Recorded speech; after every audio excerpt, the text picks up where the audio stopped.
You need to pay the $3,000 bill your daughter racked up at my steakhouse. Those were the words of a man claiming to be the head chef of a fancy steakhouse who showed up at our doorstep. According to him, my daughter had dashed without paying, but that was utterly impossible. I stood my ground against these men who were bearing down on me with fierce expressions. After all, my daughter is... My name is Layla. I'm 30 years old.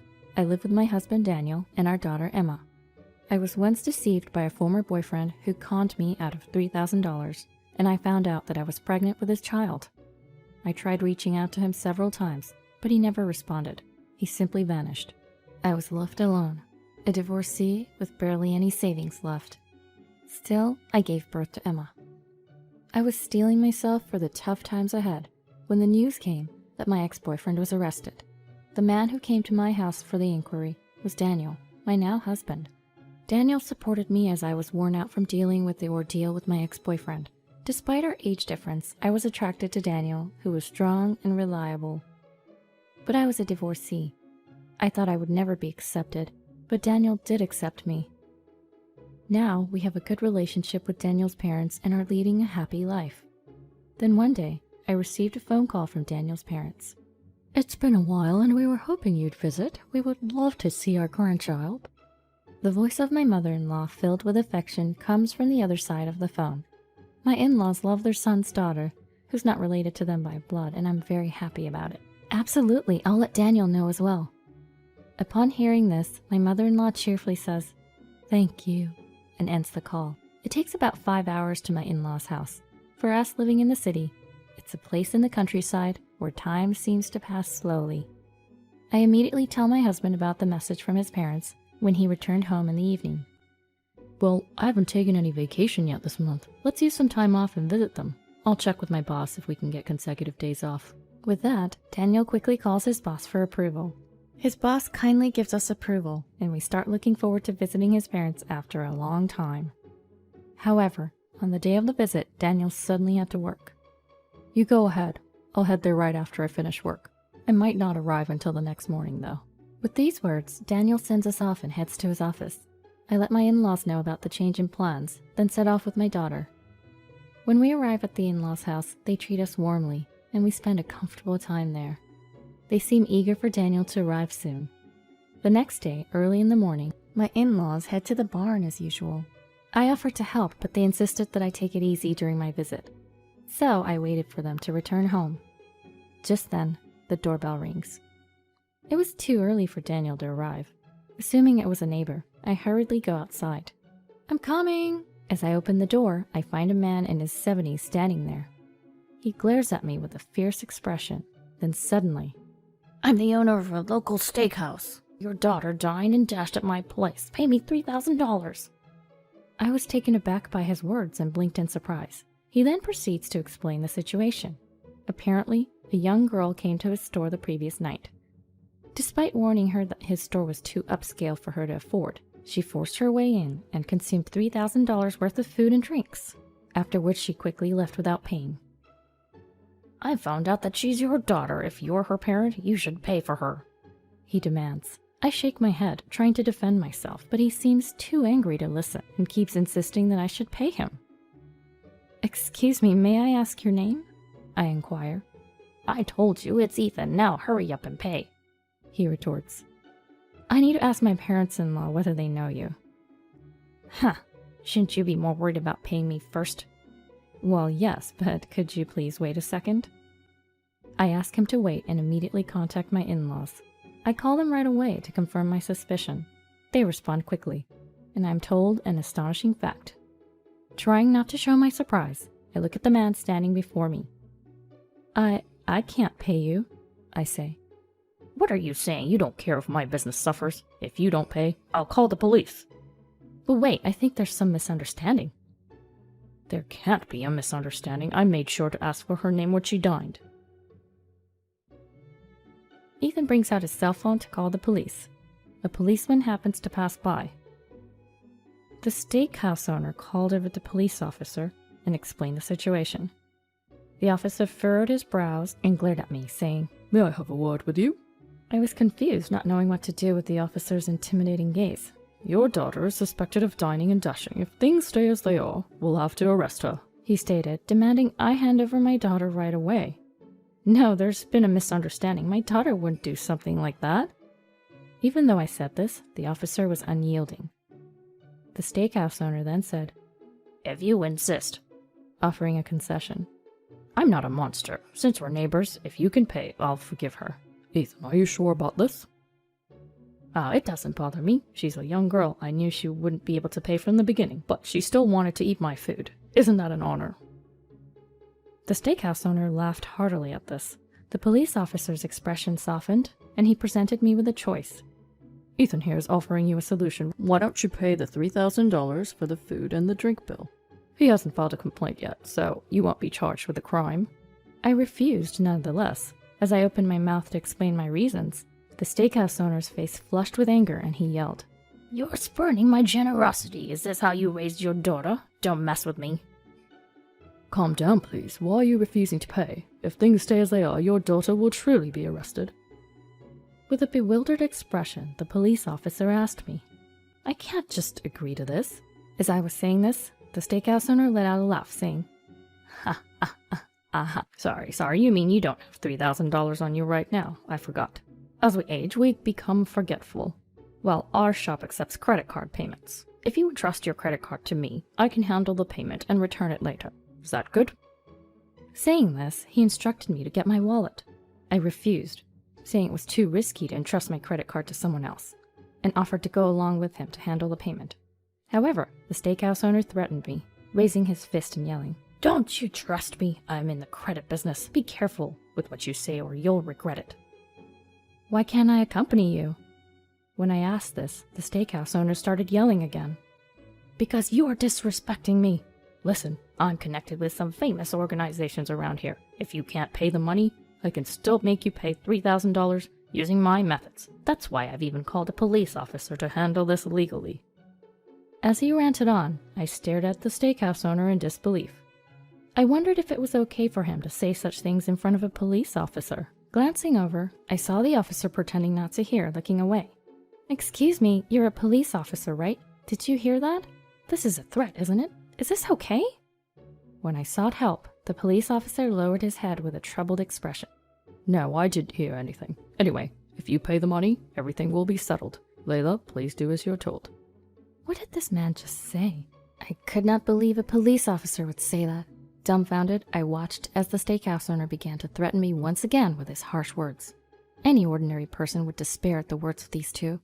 They'd likely choose to pay the money and settle things, but I couldn't allow it. Aren't police officers supposed to protect the safety of citizens? Why are you siding with the bad guys? Despite my desperate appeal, the police officer only looked away without uttering a single word. The police are saying the same thing. What are you going to do? Make up your mind. Are you still not going to pay? Just because I'm old, don't take me lightly. The steakhouse owner glared at me as he said this. It's not because I'm taking him lightly that I'm behaving this way.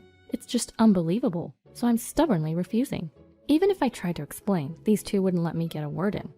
As I was thinking about what to do, a taxi pulled up in front of my house. My husband got out. What happened? Who are these two people? My husband, looking confused, asked. Is this your husband? You need to take responsibility. Let me explain it to you, sir. After listening to the police officer, my husband Daniel looked at me with a surprised face. When I frowned in confusion, Daniel seemed to understand everything and gave me a mischievous smile. I've always loved this playful side of him. Sorry to have caused you trouble. My apologies. By the way, young man, which department do you belong to? Do you have a police badge? Caught off guard by my husband's sudden outcry, the police officer stepped back a bit, but quickly took out his police badge from his pocket. This is fake. Wait, what are you? The police officer starts to sweat. Daniel laughs and says, Haha, just kidding. Hearing my husband's words, the police officer nervously forced a smile. Next, my husband asked him about his department and rank. Do you really need that information right now? Just curious, can't you tell me? Oh, well, I'm a constable on duty at the police box. Oh, I've never seen you before. Are you new to the area? Thanks for your service. Yes, I'm still new. So, would you mind if I contacted your station? Is it okay to use the name written in your badge earlier, Grayson Martin? As my husband asked this while taking out his phone, The police officer quickly grabbed his hand. Before that, about the issue with Ethan, I would appreciate it if you could tell me whether you can pay or not. The police officer urged my husband for an answer. The steakhouse owner, Ethan, seemed to have been completely overwhelmed by my husband's pace, and his fierceness from earlier had disappeared. You take responsibility. You are the husband, right? Yes, but I don't have a job that earns that kind of money. That doesn't mean you can dodge your bills. Unfazed by Ethan, Daniel just shrugs it off and says, Oh well. Oh, one last thing. Can you tell me your gun serial number? What? Why? It's not something I can easily tell you. Huh? That can't be. Knowing the number doesn't mean anything will happen. Or did you forget? This is a widely accepted verification method. As my husband Daniel said this with a serious face, the police officer tilted his head and asked, Really? Watching my husband's response and the bewilderment of the two, my suspicion turned into conviction. Without a doubt, these two are in cahoots. By the way, would you mind hearing my opinion on this dine and dash incident? My husband said, giving the two a stern look. They looked puzzled by my husband's sudden strange suggestion.